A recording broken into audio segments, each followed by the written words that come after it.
The story of Honey and Sunny. There was once a country where everything was beautiful. The trees, the flowers, the birds, the animals, even the houses and palaces. But despite all this beauty, the king was terribly anxious and unhappy. "I can't stand anything noisy," he'd say. "Noise is just so alarming." So, when the baby princess was born and cried, he sent her far away to a tiny, unknown village so he wouldn't be disturbed. When the queen, his wife, went after their daughter, he barely batted an eye. Servants were banned from wearing high heels because of the clatter on the marble floors. Anyone with creaky boots was banished. Soon, everyone at court started whispering, and then, talking as little as possible became the height of fashion. The king was thrilled. "Anyone can talk," he said, "but silence shows true refinement." Laws were passed forbidding chickens, pigs, or anything that made noise. When the king rode through his kingdom, it was eerily still. The birds, frightened by the silence, stopped singing. The leaves on the trees stopped rustling. Even the frogs and toads fell silent, which is truly remarkable because it takes a lot to convince a frog his voice isn't charming. But the village where the little princess was growing up was a completely different world. It was bursting with happy people who made all the noise they wanted. Chickens ran in and out of cottages with the children, birds sang all year, and the sun never stopped shining. It was the jolliest place you could imagine because no one interfered with anyone else, and the only rule was no grumbling. Even her mother, the queen, had almost forgotten she was a king's wife.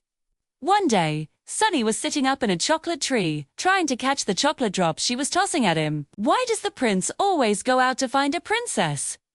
I wish I were a princess."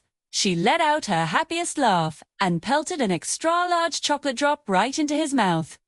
Honey laughed as best he could with a mouthful of chocolate.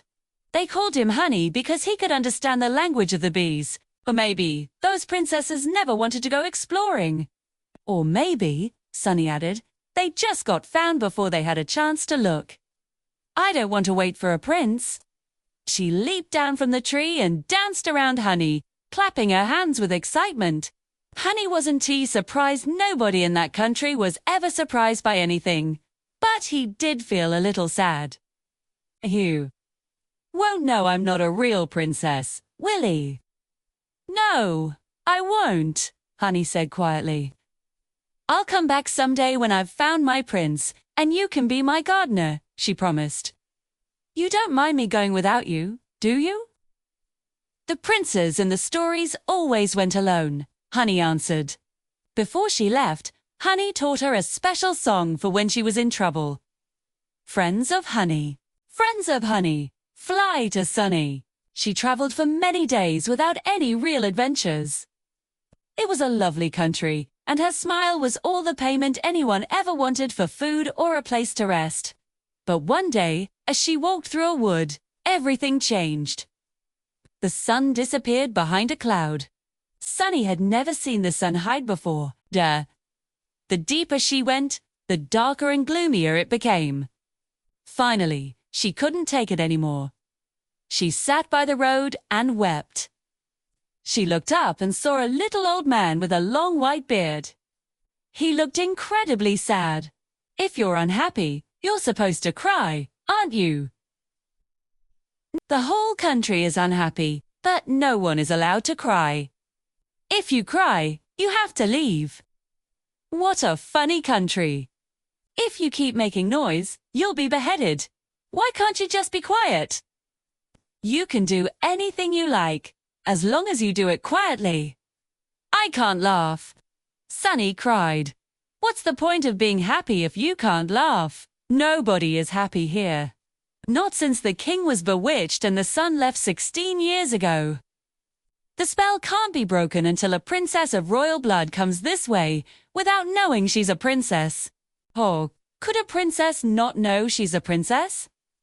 "Because," Sunny explained, "wherever there's a princess, there are bands and flags and parties and cheering."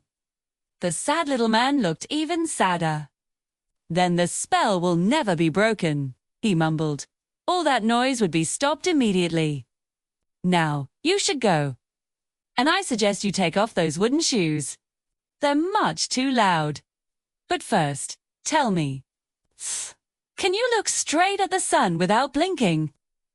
He was so tired of being sad and not being able to cry. Of course I can, if there is a sun, laughed Sunny. And to her shock, the sad little man dropped to the ground, put his fists in his eyes, and started crying at the top of his lungs, just like a baby. Wrong? He shouted through his sobs. I've been waiting to cry for 16 years. And a faint glimmer of light appeared. What's happening? Sunny asked, bewildered. For the first time in 16 years, there was noise in the town. People literally fell over in heaps, stunned by the sound after so long. She ran faster and faster until she stood in the courtyard of the king's palace, the clatter of her shoes echoing all the way to the king's ears. The king was on his throne, with cotton wool stuffed in his ears, just in case. But he could still hear the noise getting closer. He whispered frantically to his prime minister. But the noise was so loud now that the prime minister couldn't hear him. The next moment, the doors flew open. The king looked so silly trying to whisper, and the prime minister looked so silly trying to hear, that Sunny just had to laugh. And once she started, she couldn't stop. Soon, the prime minister was laughing too. Then the courtiers, the cooks, the townspeople, the children, everyone was laughing as hard as they could. And when the sun heard all that laughter, it finally came out from behind its cloud and shone its brightest. Now, when the king saw that no one was listening to his royal whispers, he got angry. After 16 years of whispering, his shout was so shocking that everyone instantly fell silent. The king demanded, pointing his scepter at Sunny. I'm Sunny. Of course, she said, walking up to the throne like an old friend.